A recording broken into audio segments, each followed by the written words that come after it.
and welcome to another episode of From the Script to the Screen, Elusive Samurai edition.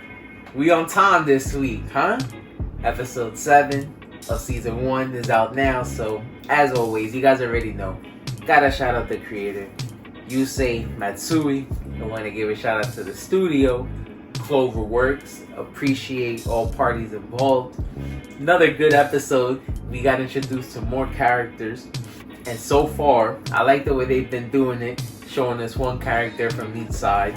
And so at the start of the episode, we see that some time has passed and that the young lord has come accustomed to his new surroundings, becoming more familiar with the territory, and also bettering himself to prepare for the eventual and hopeful takeover of the country.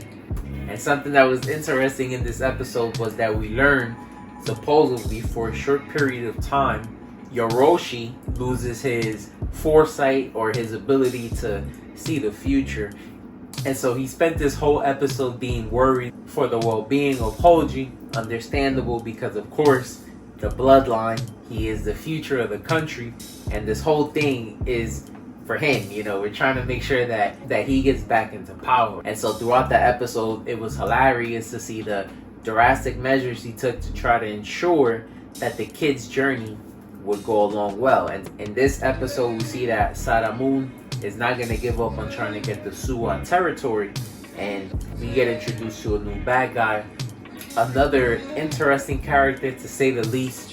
When we first see him, he appears to have control over ants, and I'm assuming that this means he has complete control over what's going on in the territory, or just has his ear to the street, so to say. So I felt like it was just a cool way to show his talent. How we know that Sadamun has great eyesight, and so his eyes be popping out and talking to people, so felt like it was in that category.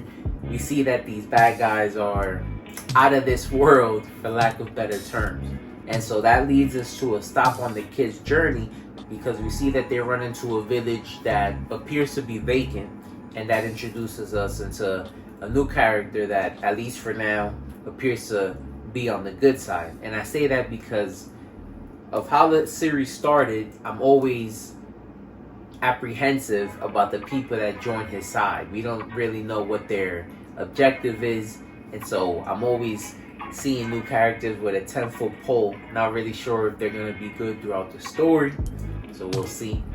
But I gotta say, it's my favorite panel of the week. We get introduced into Fubuki,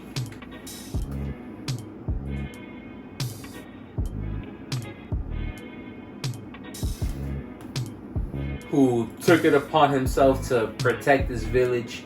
He stated how when he came upon the village, all the adults had been killed by a group of bandits who might be under the control of the person we were introduced to in the beginning of the episode.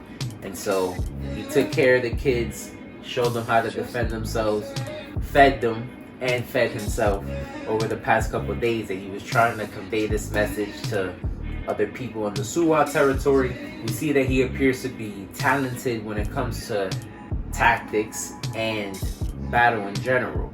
Shout out to the two young retainers. We see that they've been working hard and have gotten stronger themselves, but the young kid, Fubuki, already a dual wielder. One of my favorite combat styles, appears to be a little higher up and is eager to join a rightful cause. So definitely looks like he's going to be a good ally. And I'm happy that Hojo was able to make his acquaintance. We see that a clash is inevitable because they decide to stay in the village to try to protect it until reinforcements come along. And we see that Sadamun's ally, Soka, is on his way. So battle is inevitable. We'll see what happens next week. As always, manga readers, let me know what you guys thought about the adaptation, and let me know what you guys thought about the episode. Till next time, peace.